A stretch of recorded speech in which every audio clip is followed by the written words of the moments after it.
Hello and welcome to the Goldenrod Podcast. I'm Ben. As always, I'm joined by fellow Pokemon enthusiast Conor to bring you some of the latest and greatest Pokemon news and a few laughs along the way. This week, we're discussing you can tell I've written this last minute. This week, we're discussing what it means. Honestly, this is going to make no sense. Nintendo's closing its servers for 3DS and the Wii U. What does that mean for you? There you go. I got it out in a completely different way. We're discussing the Pokemon. I've got Pokemon Can Go Fiasco. We're discussing the Pokemon Go Fiasco. We're all discussing the new Pokemon live action drama, which has had its first trailer released. And of course, the recent Hatsune Miku collab. If I butchered that, I'm sure Conor will tell me later on. I probably butchered it with the way he is laughing right now. And in our usual Devil's Advocate section, we'll be arguing whether trainers should be mandatory in Pokemon games. As always, you can jump to the topic using the timestamps in the description below. Conor, how many mistakes did I make there? Has it been a long day, Ben? It's been a very, very long day. I've been up since 7:30 working, and then I've had to rush out to go and visit a high school for my daughter, which I thought would be an hour and a half. It was closer to probably 2.5 hours. Rushing home to get the notes ready for the podcast, and then messing Conor about. You're a great friend. Thank you so much for sticking with me.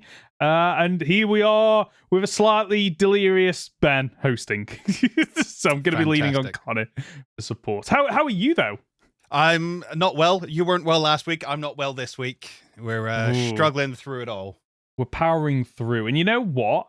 It's probably going to get worse closer to Christmas as we both get a cold and a flu. So we're just going to have to stay at home. That's what we're going to have to do. Stay at home, wear masks, hot water bottle. That sounds lovely. It doesn't sound too bad. As I'm getting older, that sounds so good.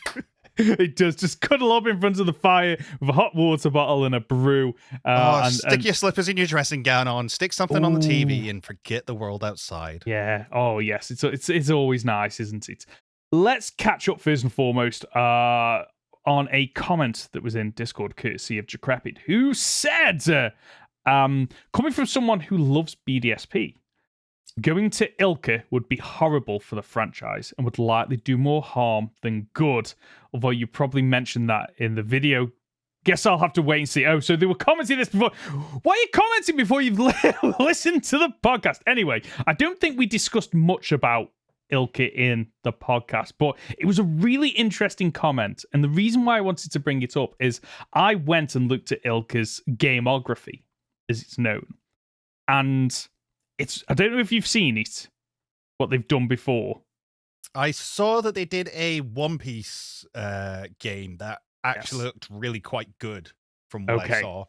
So I haven't seen that one, but I have seen the other things that they have listed here. So the first thing on there, and this is from the actual Nintendo website, by the way, is Crimson Shroud movie production. But then they moved up, okay? Then they did Mario Kart 8 advert. Oh. They did an advert, which I don't know if you've seen this. I watched it earlier on today. It's literally 2D. Mario jumps in a car. He goes up and down, and then it comes into the real world. Mario steps out on his bulky, massive nose, walks into one of the Koopalings, whatever they're called, the mushroom people, and then the camera pans to his face. He's all shocked, and the music kicks in, and it turns out it's a Mercedes-Benz commercial. So apparently, ILCA worked on that, which is really interesting. All right, cool. From there, have you heard of Nier Automata? Yes. Yes. Well, they did the trailer for that. Okay. So they didn't even do the game. So this gameography is really light touch. So there wasn't actually a huge amount they did before Brilliant Diamond and Shining Pearl. And the reason I wanted to bring this up is because if you'd have asked me before reading that, like, oh, should ILCA be trusted with another stab at Pokemon but given more free reign? I would have said yes. But looking at the gameography, it is really light. And the question I've got for you is, do you think they've got enough under the hood to be able to, knock it out of the park with a Pokemon game? Again, debatable. I've not seen a lot of this One Piece game that they've made. Again, I saw the trailer of it. It looked pretty good. Visually, it's actually pretty nice. Right. how actual gameplay works in it, I couldn't tell you. I think, as I say, when we were talking about it last week, my argument wasn't necessarily that they would be great. They would do a fantastic job. My argument was that from all the pre-production material we've seen, they were going to make a better game than we got. And some point during production, they were somewhere along the line, they were told no. Whether it came from their own higher-ups, whether it came from Game Freak's higher-ups, or whether it came from the Pokemon Company, Nintendo, whoever it was, their concepts got scrapped. And we ended up getting BDSP. Which... Here's the thing. Is BDSP a bad game? No, I don't think it is. I don't think it's a bad game. I think it suffers by being a remake of Diamond and Pearl that has no platinum content. I wouldn't even classify as I'd classify it as a remaster. Yeah. Or as for me as a remake, because it's like, okay, we take the foundation is solid, we start there, and then we bring in all these extra elements to basically make it so that new players get this fantastic experience, but players that have played the original get that flavor of, this is the game I remember, but even better. But BDSP is literally, for me, it's a case of, are you going to play Diamond or Pearl? Just play Brilliant Diamond, Shining Pearl. Yeah. But I would then go, I'd probably play Platinum over those ones. Yeah. If you're going to play Gen 4, play Platinum. If you're insistent on playing Diamond and Pearl, sure, give Brilliant Diamond, Shining Pearl a chance. It's a shame. I think they're not bad games. They were a disappointment.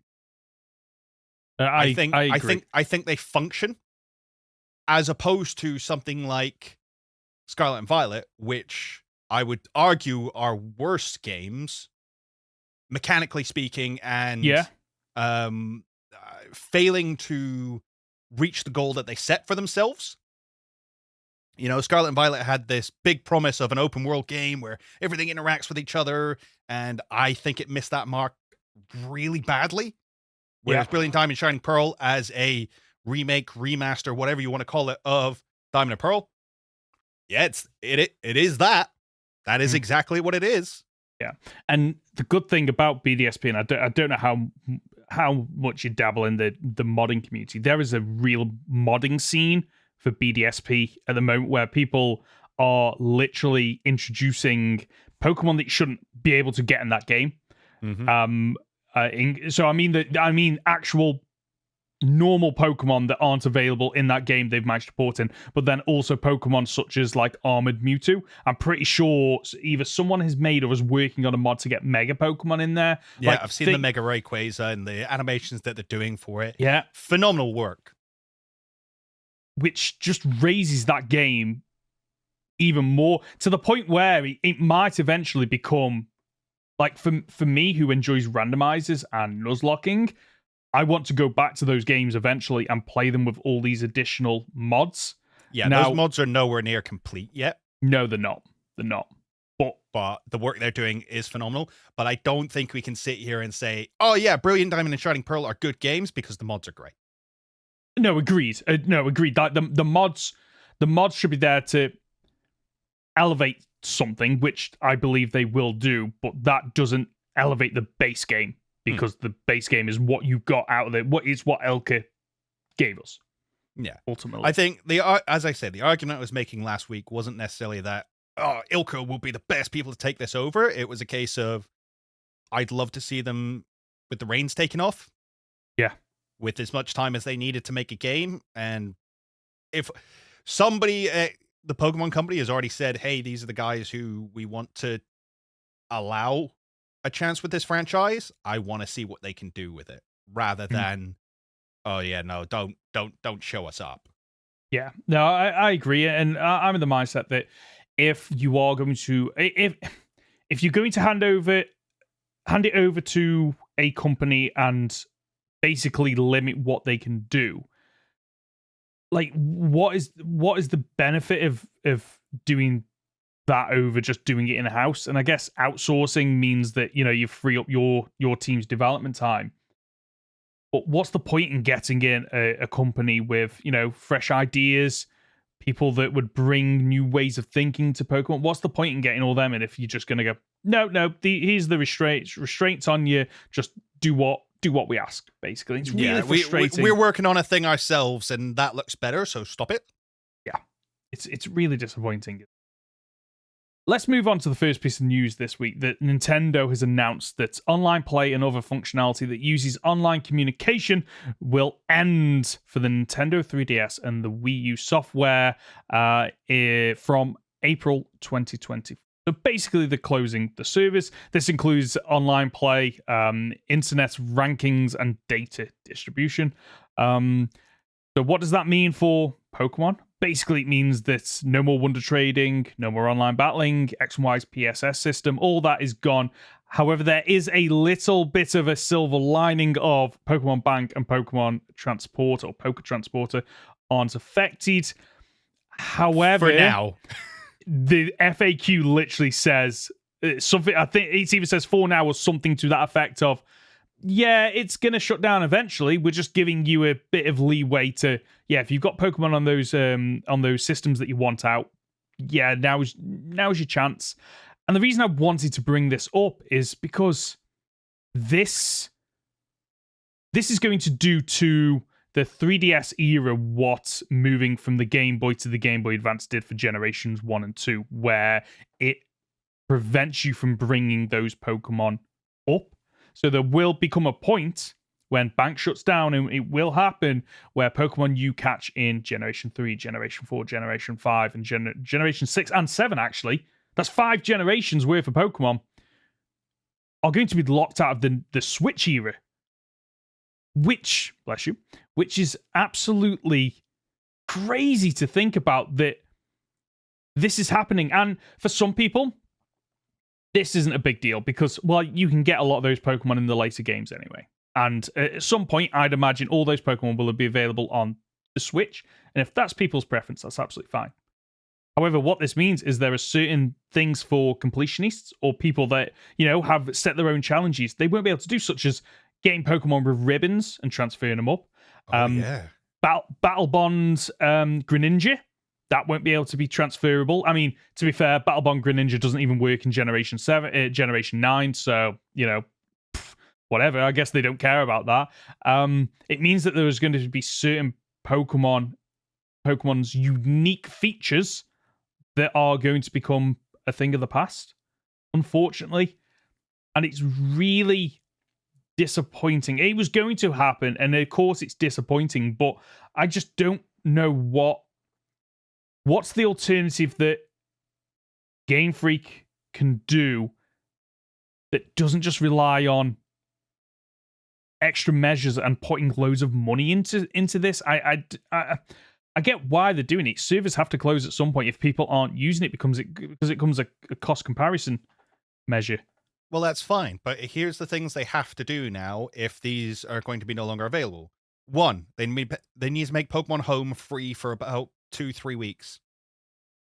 Before Pokemon Bank closes, they need to make Pokemon Home free. So it's a case of get all your Pokemon across. Do it now. You're not going to have the availability to do this after this point. All your Pokemon being locked off. We're not going to charge you to do that because you paid for Pokemon Bank for however long.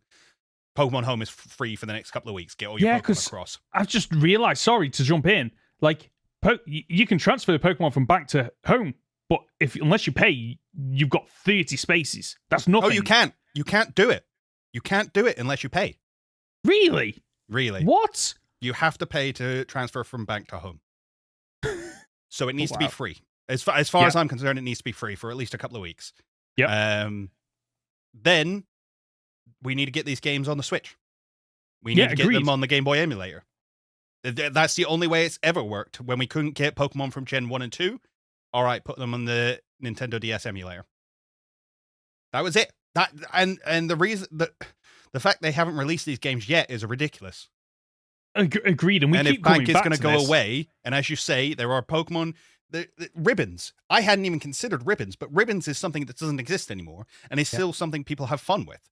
Yeah. So there should definitely be a way to get that, and the only way I see it is it coming out on Switch. And the thing is, if you release it on Switch now, it'll give people reason to go out and buy a Switch, which, again, the console's coming to the end of its life cycle. It's a good damn reason to go out and buy one. Give us that. And then also make sure that when we upgrade to the Switch 2 or whatever it is that's coming out soon, just make it transferable. Make the Switch Online one thing. If I'm already paying for the Switch Online and the Switch Pro Online or whatever it's called, the expansion pack, just make it the same bundle. Which is what I know Sony did that with the PlayStation 4 and 5. Like, if you were paying for a subscription, didn't matter which console you were on, it was one subscription. And that probably means that Nintendo Switch probably won't do that, unfortunately. But it is like, the other thing I was going to mention is, like, for some people, yes, you might be able to get, a Snivy in the DLC for Scarlet and Violet, but for some people, they might go, no, I want a Snivy that I got in Generation 5, where he originated from. That's also going to go out the window. And, like, for me, the way they should have managed this, in my opinion, because this is just going to rile up people that are already annoyed with Game Freak. The way they should have done it is, oh yeah, we're allowing you to play these games on the Nintendo Switch via one of the emulators. Oh, by the way, now we're going to start closing the online and Pokebank because no one's using it anymore because they got it on Switch and they can transfer it to home. This way just seems, if they now release those games, it feels a little bit cynical of, oh, you're forcing a section of the community to buy those games because of, fear of missing out because they won't be able to do what they've been doing for a while. But knowing Game Freak or Nintendo or Pokemon, whoever is making these decisions, like, the fact that we haven't got these games on the Switch yet, I just cannot see it happening. I can't understand. I just got, like, this is yet another reason why we should have the Pokemon games as being able to play via emulators on the Nintendo Switch. We spoke about it when we're talking about Pokemon Bank closing down unless you already have access to it. We talked about it when they announced Pokemon Stadium as well. We've spoken about it multiple times. Like, it seems more and more that, like, Pokemon, for me, one of the successful things about Pokemon is this interconnectivity between all the games. Like, I've never known a game series where the Pokemon you catch in the early games or a feature in the early games transfers up with you. You can bring it along with your journey. And that, to me, is one of the most endearing things about Pokemon. For the many things that Game Freak gets wrong, that is one of the things that they have gotten right for so long. So why are they suddenly, okay, whatever, fine. Up to Gen 7, yeah, locked off. It's bizarre. It's just bizarre. Okay, do you think, though, because that's what's been holding them back for many years as well, or at least it's one of the things that's been holding them back, having to make everything backwards compatible, having to make every single Pokemon available in every single game and transferable and all this kind of stuff, was a massive headache for them for the longest time and cut into a large part of their very short development time, which is why we no longer have national decks in Pokemon games. And it's why the transfer features, over the years went, no, we're not doing it. We're not going backwards. Okay, you go up to Generation 3, it's Generation 3 only. We're not doing 1 and 2 anymore. Okay, we got up to Generation 5. Okay, now we're moving on to Bank. Now you have to have this whole other system to make it work. There's this problem of backwards compatibility costing the company more trouble than it's worth at this point, and where they've already been able to strip away national decks and people kicked up a fuss, but they still bought the games. And now we've done another generation of, there's no national decks. We'll give you some of the Pokemon back in DLC and in events and things like that, but we'll drip feed it to you. And we'll probably charge you more for it because we're just that kind of company now. And you'll pay for it. You'll complain, but you'll pay for it. So who cares? I think they're quite capable of going, no, we're just not doing it anymore. we're not supporting that anymore. Deal with it. You will continue to buy the games. And I think people will. Oh yeah, they will continue to buy the games. I think, like, for me, I have been a firm believer that the way, one of the ways that they can manage resources is that each generation has a supply or a selection of all the Pokemon available. That means that some Pokemon skip out on generations, and I know some people won't like that, but from a resource management point of view, it does make sense to do that. And that's one of the ways that they could do that if they wanted. But I think my initial thought was, it feels like this is a problem that they've made themselves. Pokemon Bank works perfectly fine. And instead of just going, oh yeah, Nintendo Switch also got Pokemon Bank, they created a whole new system of, here's Pokemon Home, when they could have just gone, okay, how do we take Pokemon Bank that currently works on the 3DS and make it work on the Nintendo Switch? And I mean, arguably, if they are cross-compatible, they can already speak to one another. So well, no, you can go from bank to home. But you can't go backwards. No, but which it is right at the moment. It is a one-way system, but that's a one-way system probably because they designed it that way.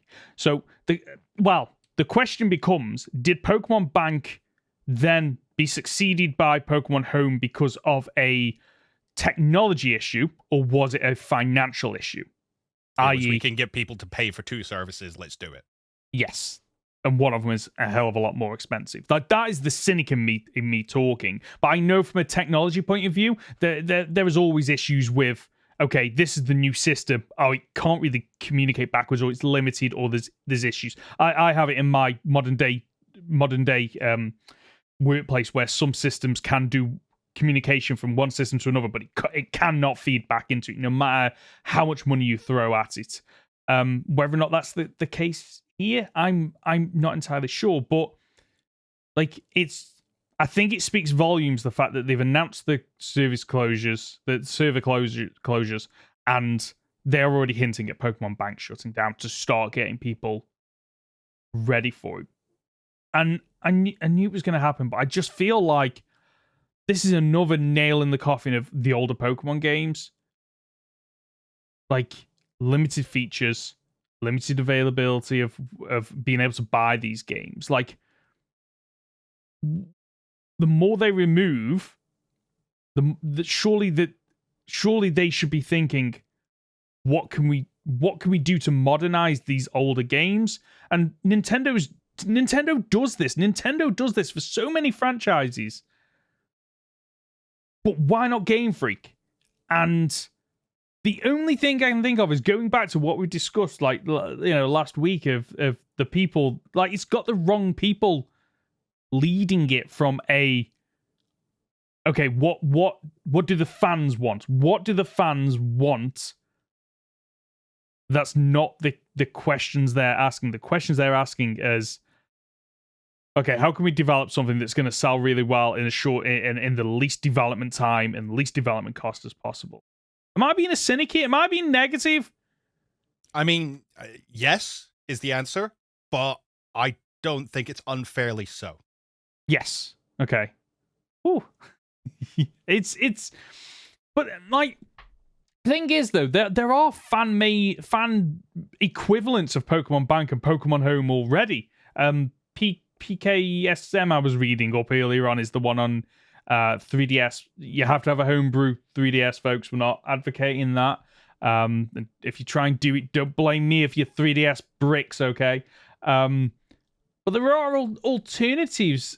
And it comes down to, I think, touching on what I said earlier about the fans creating additional content for BDSP. Like, why is it the fans' job to step in? Well, here's the thing. I actually think the opposite. I think fans should be allowed to step in. I think if a company is going to say, look, we haven't got the resources anymore, we can't justify to our shareholders to keep running these servers. Okay, fine. Give it to the fans. Yeah. Let them run it, because they will. Because people want to play these games and they want to keep it going. Let them do it. Yeah. What is the harm? Well, I know what they'll come back. I know the two reasons why. Okay, or there might be more, but the two reasons why. Because theoretically, there is nothing stopping me connecting my 3DS or my Nintendo Switch to my PC and having a version of Pokemon Bank that works on that.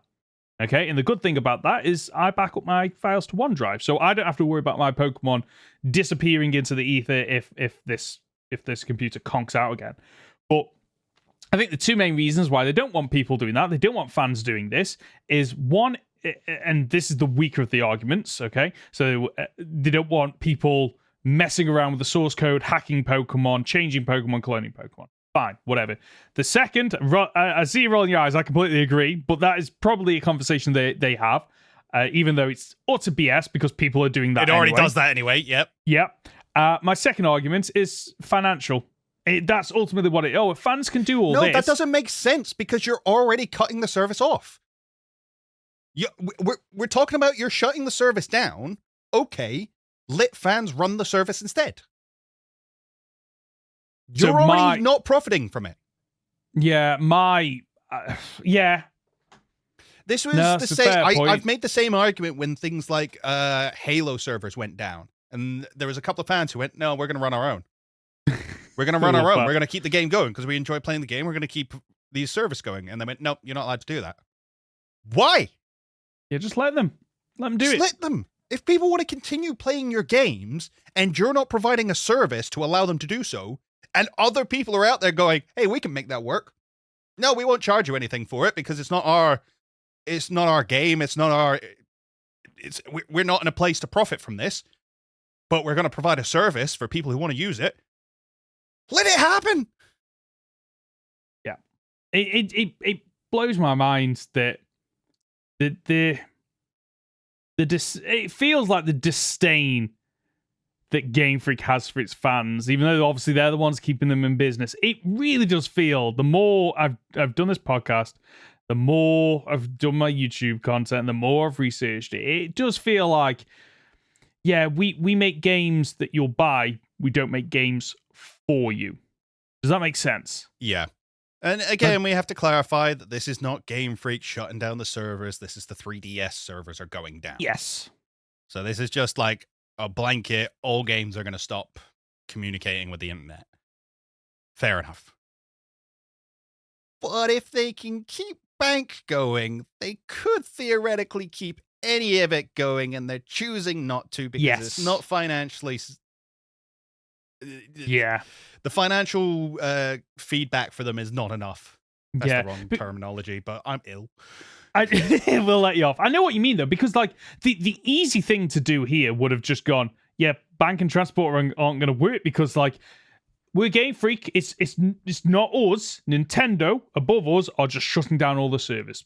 Sorry, nothing we can do about it. You know, cut our losses. It's a bit of bad news. Let's move on.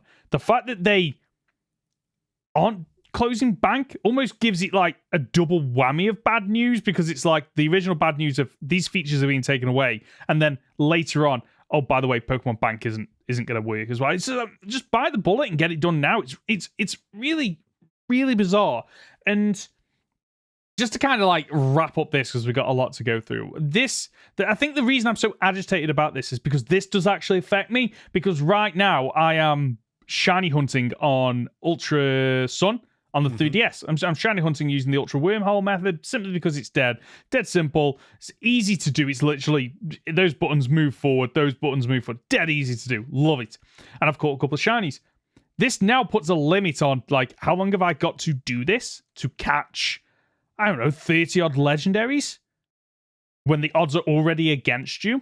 And I know that those options to shiny hunt those legendary Pokemon will be available in later games. I know it'll be available, but I'm going to have to do a load of legwork to make that available. I've already done the legwork in Ultra Sun. I've completed the Pokedex via Pokemon from all the other games.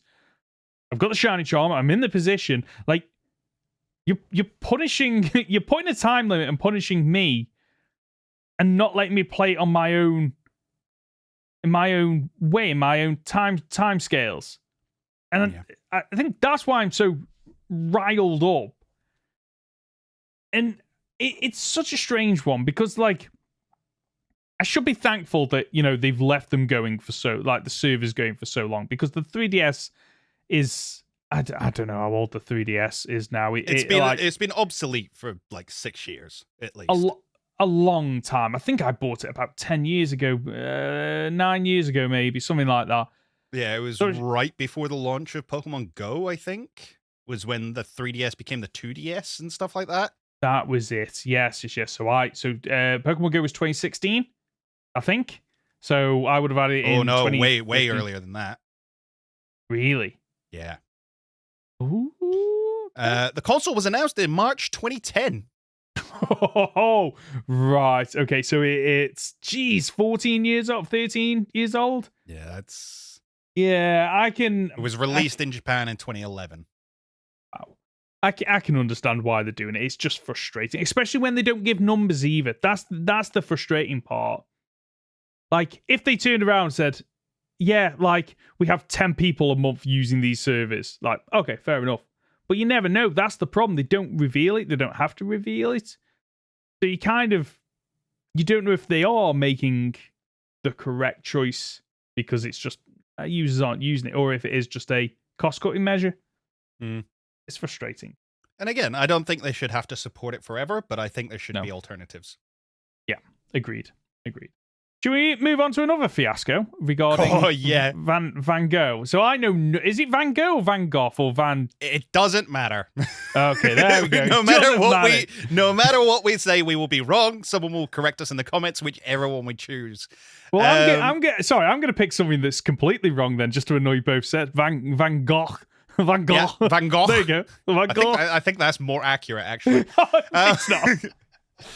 So, Pokemon have to come out and apologize for the fiasco that occurred at the Van Gogh Museum. So, Pokemon did a collaboration with the Van Gogh Museum in Amsterdam to celebrate 50 years of the 50th anniversary of the institution's exhibits surrounding the eponymous artist. They were giving away a promo card called Pikachu in grey felt hat. It's supposed to emulate the style of Van Gogh and it emulates his style and his one of the images, which is, I think, a self-portrait. Yes, it is. Yes. So it's Pikachu in that style. These here we go. These promo cards were supposed to go to anyone who booked a ticket to the event from now through January 7th. Yep.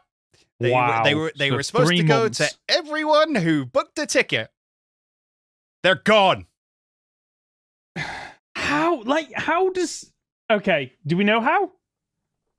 Because day one, they were swarmed by hundreds and thousands of people who were just grabbing everything. And the speculation is, and let's face facts, we all know this to be true, the vast majority of them were scalpers. Yeah. 100%. You know, what was supposed to be an event to get younger children interested in art and interested in art history, into going to museums and things, has just turned into scalpers raiding a museum so that they can sell Pokemon cards. There are Pokemon cards, or this particular Pokemon card, Pikachu Grey Felt Hat, is already up on eBay. Some going for as much as £1,500, but the vast majority of them going for $150.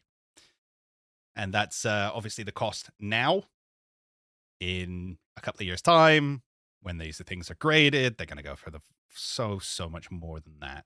Yeah. Wait, so was this the exhibit in Amsterdam? Yes. Okay, so I went to Amsterdam 3 years ago, And we tried to get in last minute at the Van Gogh Museum, and we couldn't get in. There was no tickets available. So I'm just struggling, because surely my understanding was, okay, we can allow in X number of people per hour because of capacity. So surely from that, they should have known, okay, we get average number of attendees every day. There are X number of days between now and January. Therefore, we need X amount. I just cannot understand. And the only thing I can think of is that people have booked the tickets, turned up and gone, yeah, I've got my card, right, I'm off. And then they've gone, oh, there's no one's in the museum. Therefore, just start letting people through. But all the people coming through are literally getting the stuff and then leaving. That's the only way I can think this has happened, is that they've wrongly assumed that, okay, this is going to get people into the museum, and it hasn't got people. Well, it has got people into the museum, but the people that are getting into the museum are leaving as soon as they've got the stuff, which then creates this, okay, we can let more scalpers in, who then snatch up more stuff and then leave. So the idea was that it was supposed to be anyone who completed the scavenger hunt. So you were supposed to go around the museum and take part in it and play this little event. Oh, that's ace. Or anyone who purchased anything from the gift shop. Ugh. And of course, the gift shop included art prints, card sleeves, pens, playmats, deck boxes, and a whole bunch of other merchandise that have all got this very specific promo art on it, which is good art. Yeah, it is, yeah. But you've essentially gone, here's one-off scalpable material. Come get your hands on it. If you buy one thing, you get this card. And, I mean, I've been to a couple of events now. I've been to Worlds, I've been to Euros. I see how quickly their stocks disappear, because they're just like, oh, we had no idea how many people were going to come, how much people would want. And it's like, that's nonsense. You literally had tickets. You knew exactly how many people were going to come. You must know by now how much people want to buy. I have to imagine they're doing this on purpose at this point, because it gets in the news. Yeah, it does. It does. Yeah. Yeah. And it just creates that feedback loop of, okay, these cards went really quickly. So the next time something comes up, okay, we need to get in there really quickly and snatch up all these cards, and it's the scalpers go, because ultimately, from the Pokemon Company's point of view, it doesn't matter if the scalpers buy it, if children buy it, if parents buy it, or just ordinary everyday people buy it. The profit they make is still the same. They still make the exact same amount of profit. They still sell the same amount. So what does it matter? You'd have thought they'd have learned the lesson by now. Because we had the same issue with Pokemon McDonald's. It happens every single time that, the new stock comes in, and they just sell it everywhere because people come in and just do what they can to get as many cards as they can, as quickly as they can. Like, why not just do it? Like, okay, so you've come in, you're buying something. Okay, right, well, you've been given a stub when you entered because you've bought a ticket. Okay, right, buy your things. Okay, give me your stub that entitles you to one of these cards. And then, if you want another card, well, then you're going to have to pay full price back at the door again to get back in. Sounds like... That's fine. It's £20. Was that it? It's £20 entry. Go and buy a thing. A thing. Which I'm also making a profit on. Yeah. Whatever I buy at this store, I'm making a profit on. Yeah. So how do they resolve this? So is it possible? Here's the other thing as well. You could also get this card as a promotion online if you bought certain things from the Pokemon Center. How long do you think that lasted? A day or two, if that. Seconds before they were sold out, because it just got botted. Yeah. And in fact, I'm pretty sure I read somewhere that they were sold out before it was announced that they were available. Right, okay. So, because scalpers probably just keep their eye on that web, so they probably have something that refreshes for them. As I say, it just gets botted. Yeah. It may, and this is the problem with everything be, because I remember back in the day, you used to have to go down to Toys R Us. There was things that you used to have to do, and because of the way communication was back then, it was like before the internet. It meant that all these things were there's a combination of things, but like back then, I'd imagine that scalpers weren't a thing because it's just that kiddie program, that kiddie game. Like it's not going to sell for stuff. And then as things have progressed and people have realized that they can probably make a living through this in terms of, buy low, sell high on these things that I know are going to be in demand. I just don't. I just do not see a way out of this, because it seems that no matter what they put in place, it always ends up leaving some kind of loophole. And I'm not sure how you do it without getting really into, like,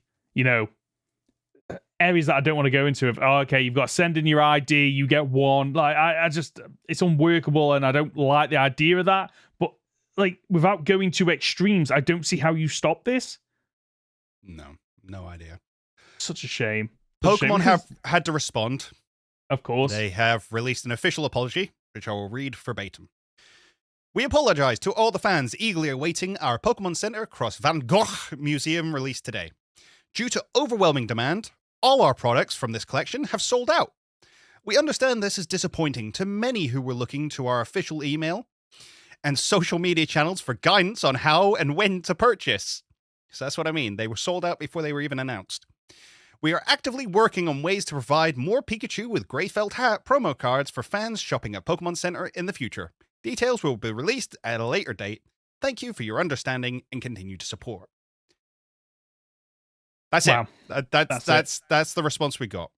Just a generic copy and paste apology. No resolution, no guidance. Just like, yeah, basically. Oh, tough luck, mate. Yeah, sucks to be you, innit? It's such a shame. Oh dear. So I've not really got anything else to say. It's just what I expected to happen, to be quite honest with you, because I've read nothing about it until you mentioned about talking about it on the podcast, and I knew what it was going to be about. But I don't see a way forward, unfortunately, with stuff like this. All I will say is, like, try not to give your scalpers your money. Yeah, that's realistically, don't play into the game. Yeah. Ideally, this card becomes worthless now because nobody buys it.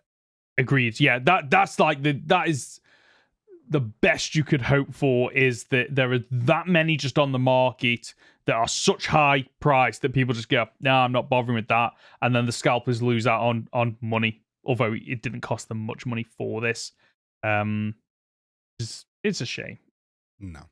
Let's move on to something a bit more happy, shall we? Is the new Pokemon live-action drama Pack Your Pocket with Adventure gets its very first trailer.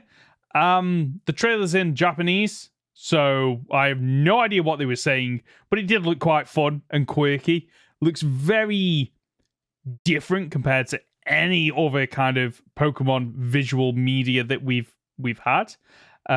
Follows a young woman who is trying to find adventure in her life, playing through Pokemon, the original game that she had as a youngster, and you just keep seeing shots of her like waiting for the bus and playing it, in the office playing it, at home playing it with someone in her family or a friend via the link cable, which is really nice. And there's a couple of elements where there's one part where it shows the boss who's like at the desk looking really angry, and then it cuts to the Game Boy and the boss like transitions in a 2D sprite along the top of the screen. Is the boss music, is the battle music kicks in.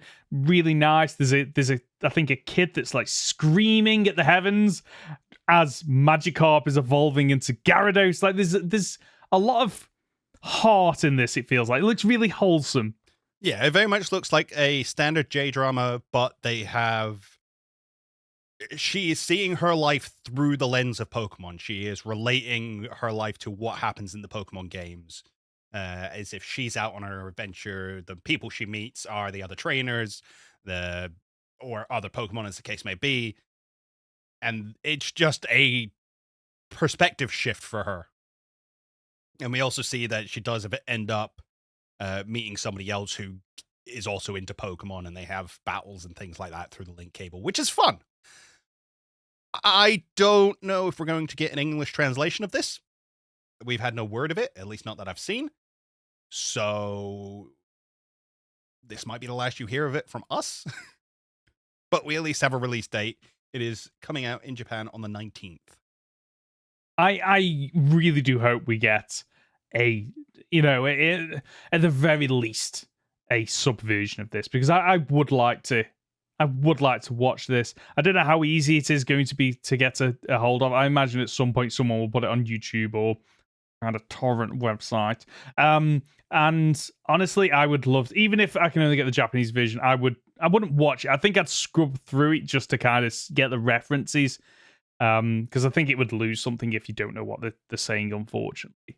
It's a shame, but I really do maintain this looks like something really quirky and fun. Speaking of quirky and fun, I'm probably going to butcher the name again. Hatsune Miku? Hatsune Miku, yep. Okay, I was close, like 95%, I reckon. You missed it a lot on the first time around, but that was pretty good. Okay, I'll take that. So you're going to educate me on this, because I have no idea what this is all about. So you've never heard of Hatsune Miku? The name rings a bell, but I can't place where. Have you ever heard of a Vocaloid before? A what? A Vocaloid, because that's what she is. She is a Vocaloid. Okay. So, have you listened to the song? I have, and then I realized towards the last 30 seconds of, I can just put closed captions on. So I watched it, I listened to it, but I didn't know what they were saying for most of it. Okay, that's fine. You don't have to. It's music. Like, as far as I'm concerned, I listen to a lot of J-rock. I have no idea what they're saying anytime I listen to it, but it's just fun, and I like the music they make. Cool. Music is an international language, and I will die on that hill. What was I saying? So yes, Hatsune Miku is a idol. She is a Japanese idol. She is also not real. She is not a person. Wait, what? No. So is this AI? Not quite. She is what's called a Vocaloid, which is a vocal synthesizer. So her particular voice is based off of a Japanese voice actress who came in and made a lot of noises.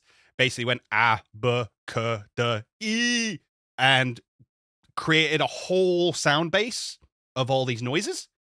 And then musical artists come in and say, okay, we want her to sing these words, and we want her to sing it in this tone, and we want her to do this with her voice, and vibrato here, and whatever else. And then the vocal synthesizer does it. And they create all these wonderful art pieces and animations to go along with it. They have even done sort of 3D holographic projections on stage and things like that. Hatsune Miku is probably the most famous Vocaloid, I want to say. She was the first Japanese one and is now doing a collaboration with Pokemon. Over the last few weeks, we know we're getting, I can't remember the exact number. I've seen the art. I'm pretty sure it's Soul Silvered art that we've had on the channel before. He keeps posting, and I was just like, what? I saw the art, and I was like, okay, it looks nice. I have no idea what this is in relation to, though. So we're getting a number of songs in collaboration with Hatsune Miku and Pokemon. We've seen all the artwork coming out about what they're going to be. So the first one is obviously with Pikachu, and then I think there's one with like Sirfetch'd and a bunch of other Pokemon. I'm interested to see how these go. I think the first song is pretty good. I enjoyed it. Yeah. I think the artworks are all phenomenal. She's far less sexualized than she is in some of her other pieces, which is great. Good. Yeah. This is a kids show. Stop it. Especially seeing as she's supposed to be 16, which is good. Yep. No, please keep her covered up. Yep. What did you think of the actual song itself? It really catchy. Even though I didn't know what. See, I want to say she, but like, is that right? Yep. Yeah. What she was singing. I didn't have a clue what was going on. I could kind of. But there was enough there in terms of both the visual eye candy, but also the song, the lyrics were in time with Pokemon music that I know, I've heard. Like, I always love it when, like, there's been music or a soundtrack that's decades old, and then someone comes in and is able to overlay some kind of lyrics to it that kind of match up with what's going. I mean, for all I know, the lyrics don't match up because I didn't put the captions on, but it seemed like it was matching up with what was going on screen. So yeah, it was really, really catchy, and I will. And the only reason I haven't watched it again with captions on is because of how rushed I was. So I am going to watch it after again, and then obviously watch the other ones as and when they come out. Do we know when they're coming out? I want to say it's weekly, but I don't know that for sure. Was it on the Pokemon channel? No, it was on a completely different channel. Deco 27 I've got here. Volt Tackle. Oh, so it's called Volt Tackle as well. Okay. Mm-hmm. So the first one's about Pikachu. As I say, we've got other from the artwork. It looks like she's going to do one with Miraidon, Sirfetch'd, Primarina. My voice is going. Got it. Power Sorry, through, Conor. You got this. Slightly. No. I forget what the crocodile's called in Scarlet and Violet. No, big one. Oh, big one. Skeledirge, there you go. Skeledirge, yeah. Rillaboom. So lots and lots of musical Pokemon. Meloetta, there you go. So she's doing collabs with all the musical Pokemon. That's amazing. I love that. Oh, yeah, that makes sense, yeah. That's absolutely amazing. It's going to be good fun. I think as a remix of, as you say, in-game music, I really enjoyed. I wasn't the biggest fan of the sort of music that was brand new. I thought it was a little bit I could take it or leave it. There was a cool little breakdown in there, which was great fun. Mm-hmm. A little rock breakdown. Didn't last quite long enough for me. I also wasn't that big of a fan of the music video. Now, as a little bit of research, I went and watched some of her other music videos. Yeah. And the animation in them is phenomenal. Oh, okay. Whereas this was a lot of still images over animated backgrounds. This, yeah, it felt more like one of those lyric videos. Yes. Yeah, I can see that. Yeah. Especially considering we got a trailer for, was it Worlds in Japan? And the animation on that was like phenomenal. That's what I expected from this. And I agree that the animation was very samey throughout, very safe, very... and again, she was never really animated. Neither she nor Pikachu was animated. They were just stills. Yeah, and now as that I you say, the background was animated. Yes, yes. So I think they could have done better there. I think if Pokemon's going to throw their weight behind something, they should really use that weight and do something spectacular. But it's a decent enough song. Yeah, yeah. I recommend people go and listen to it. Deco star symbol 27, I think, on YouTube. But to be fair, if you just type in Volt Tackle featuring Hatsune Miku, did I get it right that time? Yep. Yeah! If you type in that, find it on YouTube. And give it a watch, give it a listen. Let us know what you think. We've had a question come in, not right now, but previously, from Mika Bryant, who apparently always jumps out of their skin whenever we say their name on the podcast. So, hello! Do you think the trainers stating their average Pokemon levels before challenging them would fit, or would it feel awkward? I was thinking if they gave this information, it would enable the player to make good, informed decisions and remove the need for the developer to lessen the challenge difficulty.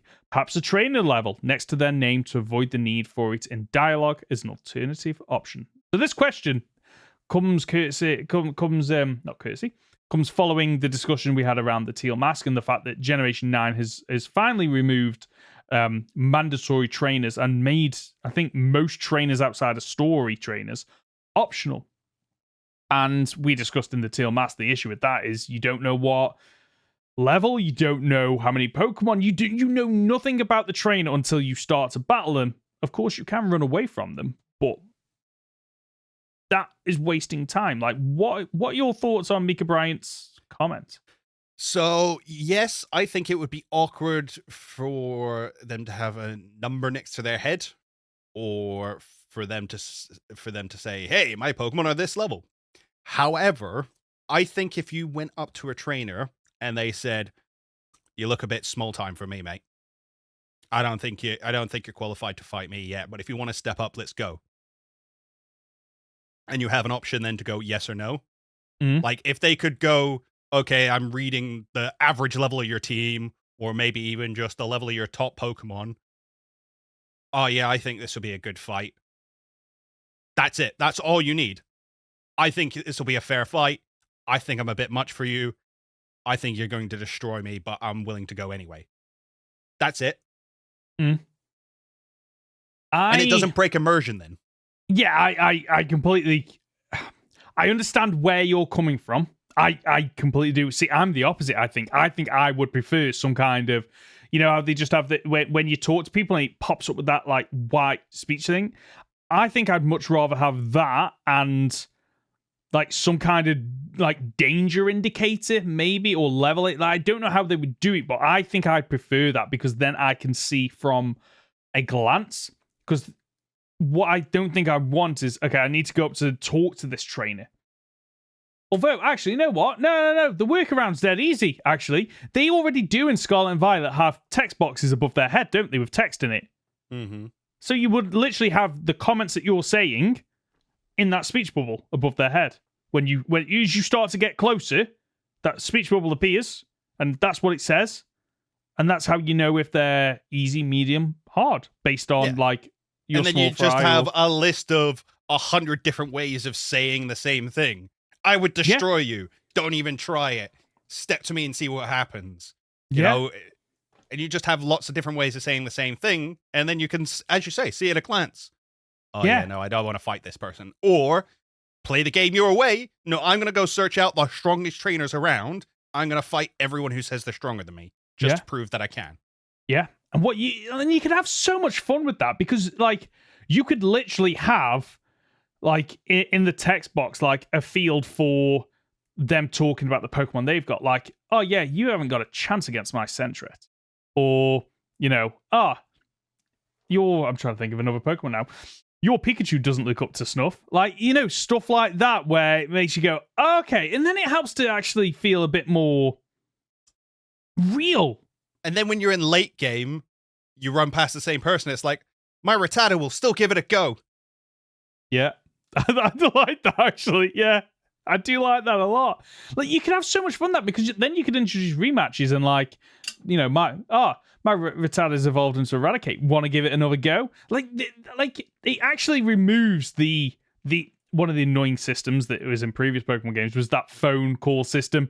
I remember in Gen 2 constantly get like, oh, let me, you know, come and find me on this route. We can have a rematch. So just leave me alone. This kind of removes that because as you are then going back through an area, you can then see the trainers that want to rebattle you because the dialogue options changed.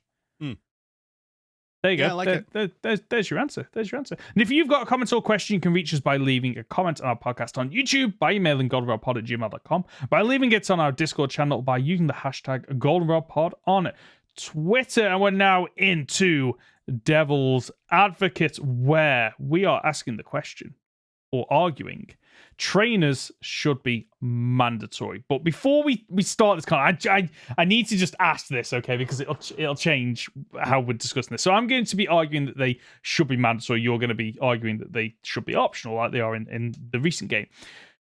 So when we say mandatory, am I arguing that if they see you, so same as old school, okay, you can skirt around them. Fantastic. But if you lock eyes, they're coming for you. Yes. Okay. Absolutely fantastic. And my rules are I can't run away from them. Which I suppose would be we take the Legends Arceus approach, where it's if you come within a radius. Okay. Yeah. Yeah. Does that make sense? That makes sense. I like that. Right. Okay. Do you want to go first or should I go first? I'm happy enough for you to go first. Okay. If you have an argument. So I think they should be mandatory. We should go back to how they were in the original games.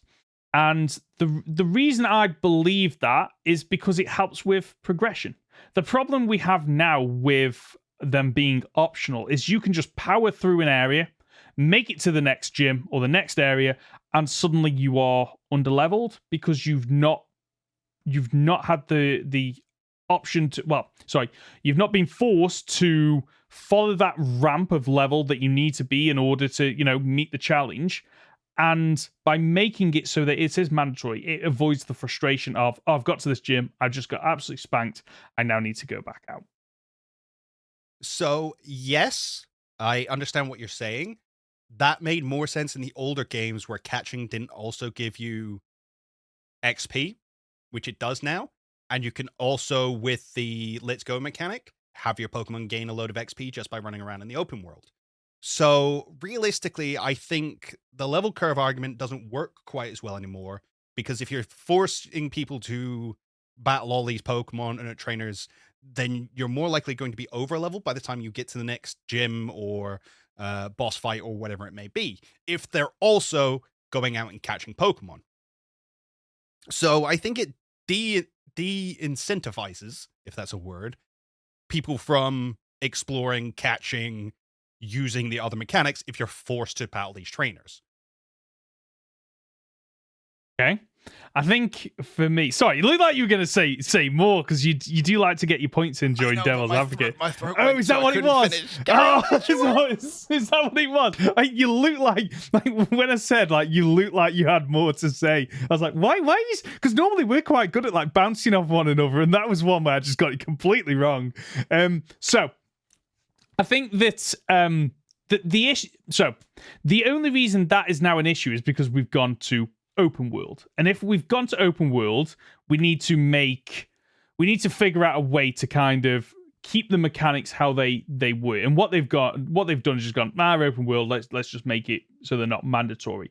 But the thing was with the level curve is you just make sure that you are based on, surely they're clever enough to go, okay, right, between this route and this route and this gym and this gym, okay, there's X number of Pokemon to catch. Okay, they've got the Let's Go feature. So then let's just maybe make it so that Pokemon in the trainer fights are a lower level, maybe. Or maybe there's not as many of them. Or make it so that they're not like the original games where, some routes you would have to battle every single trainer. You make it so that there's less trainers to fight, or there's less mandatory trainers. And I think that the way they could do that and implement it in a really fun way is to bring back the roaming trainers that wander around. Scarlet Violet did away with that. They all just stand there waiting for you. I miss the days of the postman wandering around. They're spotting you. Or in Generation 8. Or the way you implement that really well in the new generation is every route, every open area has maybe someone on a Cyclizar or some kind of movement Pokemon that you're actively trying to avoid, and it helps to bring a bit more fun into it as well. Yes, but there's nothing less fun than heading somewhere and suddenly being sidelined by someone you didn't see. I mean, again, we're talking about Legends Arceus, where you face the sisters over and over again. Not the sisters, the trio. I can't remember. Yeah. I think they refer to each other as sisters. Yeah. Yeah. There's a bunch of times in that where I've been heading somewhere and I didn't see them, and they've gone, "You fight me now!" I'm like, "Oh, guys, no, I'm doing a thing. Leave me alone." And we've all had that in older games as well, where you don't want to fight a trainer and you get the spin wrong. Yeah. Or where I've been playing Omega Ruby and Alpha Sapphire recently, and apparently in that game, if you run past someone, even if they're not looking at you, they can spin around. Yes. They can spin around to look at you because you were making too much noise. It's frustrating. Whereas giving me the option to go, all right, I don't want to fight them now. I might come back and do them later. Or actually, yeah, I do want to go up and fight you now. I think it just, options are always nicer than mandatory things, especially as we move further into this open world thing. And the thing is well, for trainers being mandatory now, you would have to have level scaling, which we already don't have for gyms, let alone for trainers. Or they'd have to implement, as we say, some kind of they'd walk up to you and go, "I'm going to cream you if we fight. Do you want to do it, or do you want to leave?" Do you want to leave? Do you want to leave the area? No, I want to explore the area. I just don't want you to come over to me. Leave me alone. So I don't think mandatory trainers work with the direction that Pokemon is going. I think they worked fantastically for the old games, but with the way the games have developed, they're no longer viable. I actually think that having them mandatory fix is one of the issues with Generation 9 that you just mentioned about, like, we're not sure, like, the trainers, like, are they higher, are they lower level than us, and we've mentioned level scaling, but by having certain trainers mandatory in certain areas, it gets around that. So for example, the I can't remember the name of the path, the first path that you're on in Generation 9, before you get up to the Mesagoza, it's a very linear path. And that is an area where actually mandatory trainers would work, because you can overlevel. You can overlevel in any Pokemon game at the very start, but it's very difficult and time consuming to do that. By having those mandatory paths, it kind of fixes that issue of, okay, at least in certain parts of the game, you can have mandatory trainers. And I'm of the mindset that, like, yeah, make some of like, if you're not going to scale all the team star bases or the gym leaders, you don't need to. What's the point in scaling these trainers? Just have them mandatory in certain areas to kind of give you a flavor of, nah, you're going up to the 8th gym this early on. Like, maybe you shouldn't be going there, and this is a way that they can make the player aware of, yeah, you're approaching a really difficult area because you're now having to battle really difficult trainers. But here's the thing. They already have really difficult Pokemon. They already have wild encounters that are difficult. But the difference is that I can throw a Pokeball and hopefully get through a wild encounter. I can have a Pokemon with Runaway and get away from it.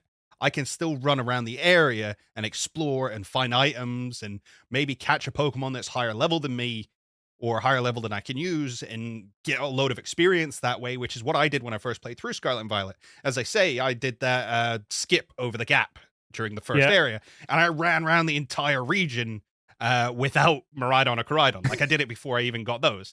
And it was great. It was probably the most fun I've ever had with the game. So I wouldn't have been able to do that if I ran into a trainer who wouldn't let me run away, because they'd have just destroyed me and I'd have ended up back at the first Pokemon Center again. Or even worse than that, I end up back at a Pokemon Center at one of these higher level spots and I can't leave because I don't have Fly and everyone around me is too strong and keeps trying to kill me every time I leave the area. So what do you do? You're opening yourself up to soft locks, which is something we have tried to get around for many, many years. It is strange how mandatory trainers are no longer forced on us. It's become optional when Game Freak are so adamant about removing player options such as, like, XP share, Switch, and set mode. Just as a little aside there, that no, we removed all that, but trainers are optional. And that's why they're wrong. They should make them mandatory. Game Freak should make them mandatory because they enjoy taking away players' options. And therefore, that's another way they can do it. Force people to battle every single trainer. Make it so boring and... Is laborious a word? I don't know. Yeah, is laborious. I'll get laborious as possible, and force trainers to battle these Pokemon to flesh out the Pokedex, to make sure that you're keeping up with that XP curve, which is slightly broken, but it's still there. It is still there in the game because, like, you can go off the beaten path to find Pokemon to kind of push you above that level curve or stay with that level curve. Yeah, I'm out of arguments. Go on, bring it out. They shouldn't be mandatory. They should continue to be optional.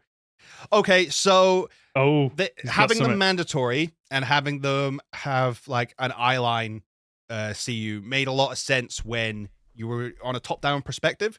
Because if you think back to a lot of gyms, there were some trainers that were mandatory and some trainers that you could skip if you did the puzzle right. How do you do that in a 3D environment? How do you have it where, you know, if I climb up a cliffside and somebody goes, I see you. How? How did you see me? Oh, well, you came into my radius. No, I'm up a cliff. Leave me alone. And suddenly we're having one of those sky battles where my friggin' Zigzagoon is off the side of a cliff fighting a Pokemon I can't see. You know it would happen. Yeah. So what do? We're just going to give over that, and you have to approach the other trainers. So you implement. You ever played Metal Gear Solid? I played 3. Oh, okay. Three similar, but like they have a mini map, and then you can see the dots of where the opponents are, and they have a cone. So as long as you are outside the cone, it's fine. But you run into issues where their cone is like this, and you're stood here, and they are literally staring right at you, but they don't notice you whatsoever. Yeah. And just to kind of go back to another point, the sisters in Legends Arceus that you wander into their radius, like. I actually enjoy that because I'm like, okay, I'm half healed. I'm on my last legs. Oh no, I'm forced into a battle. Okay, how am I going to win this? Like, I actually love that element of mandatory trainers in terms of. But it makes sense for them because they ambush you because they're villains. Whereas we're creating this environment where all the Pokemon trainers are out for blood. Oh, what's that? You've got 1 Pokemon left on 3 HP because you just came out of a Team Star base? I don't care. Fight me. I'm going to steal your money, kid. So, somewhere in the middle, we split it into normal trainers that are, okay, if you approach me, let's fight. And then you have some trainers that roam, Team Star style, that are just harassing you. And join Team Star. Oh, you don't want to join Team Star? Okay, then we're going to fight. And they can be the ones riding on Cyclozar. Yeah, okay. There you go. Your closing argument? That's my closing argument. I'll meet you in the middle. Right. How's that? Sure. That's called conceding. Yeah! I'll take it as a draw. Who won? Let us know in the comments section down below. But of course, let us know your thoughts as well. I want to know if people like the new direction that Gen 9 has gone in with trainers. I'm in the mindset that there was something about the progression of routes and knowing there were certain trains that you had to fight and overcoming those challenges that I really did enjoy, but it's difficult in an open world game. So it's really funny because when I played through the first time, I didn't need to fight any trainers because I was catching all the new Pokemon that I saw, and that was enough. And as I say, I went off and caught a load of Pokemon way above my level, so I was over-leveled for a long part of the game, and some of my Pokemon had to be boxed, and I couldn't get them out till later because they were just so strong. So I didn't fight anybody. But I played through a second time, and when I play through a game a second time, I'm usually like, okay, this is the team I want to run through with. So I'll go and I'll catch them, and then that's it. I won't bother catching any other Pokemon because I don't need them. Again, and there's a little hint towards why we really should have Pokemon having HMs or at least having to go and catch a Pidgeotto in order to fly. That's not the argument I'm making. The point is, I still didn't fight trainers because I didn't have to. I just didn't. It felt weird to go out of my way to go and realistically waste time because they're not strong. They're not hard. I mean, we didn't have really a hard wild trainer match until Kitakami. Like, the Ogre Clan are good fun to go and fight because they're actually have a team that makes sense and they've got strategies and EVs and IVs and that kind of stuff. Whereas most wild trainers don't have that. So it's almost a case of I'm just using them to grind on, which, again, is what I would be doing and is what I sometimes do in older games. But as you say, in older games where they were mandatory, they made sense for where you were. And they introduced Pokemon to you to be like, oh, this is in the game, by the way. You haven't seen it yet, but it's here, and you'll be able to find it soon. Oh, you're on the SSN now. Here's all the sailors with all their water Pokemon. It was a lovely bit of, what's the word I'm looking for? In-world storytelling? Not the word I'm looking for. World building? Kind of? World building, yes. Environmental storytelling. There you go. Okay. The trainers that you met and the Pokemon that they had worked towards building the world up. And I think you miss that if they're mandatory. I think you miss that if they're optional. Because suddenly it doesn't matter. We're just going to throw these Pokemon trainers wherever we want them to be, and they're going to have whatever Pokemon they want. So there you go. Yeah, I agree with you. By the way, like the fact that, like, I just feel like they went from one extreme to the other, rather than, okay, we've gone open world, what can we do to kind of meet it in the middle? And I must admit, like, thinking back, yeah, that was one of the great things I even considered about the original games, was that, like, the oh, what is that Pokemon moment? What typing is that? Like, where can I find that? And you don't get that in the new game, because a lot of the time, the first time you meet Pokemon isn't in trainer battles. It's just seeing them in the wild. And I know that's also exciting, but it's not the same. It's not the same. And I think you're right as well that Team Star should never be optional. If they're the villainous team, we all know they're not actually villainous, but they're supposed to be the villainous team, they should be out for you. They should be like, oh, wait, you stepped on our territory.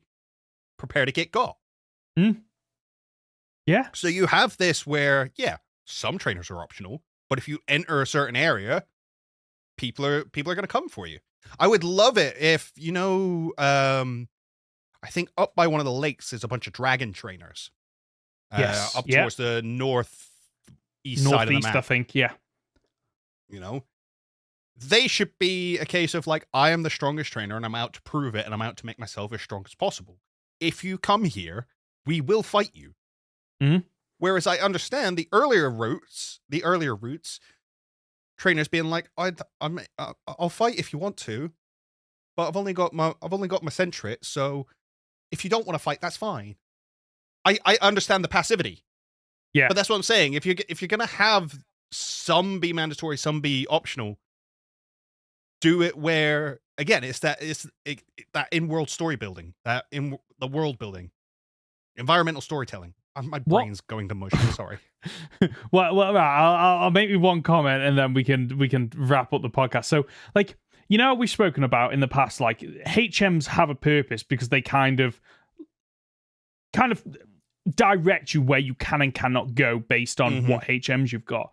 Well, why don't they just do that with trainers? Like, oh, you want to cross this bridge to get to this other area of the map because your Miraidon Koraidon can't swim yet? Well, you're going to have to beat me, and I've got, like, really strong Pokemon.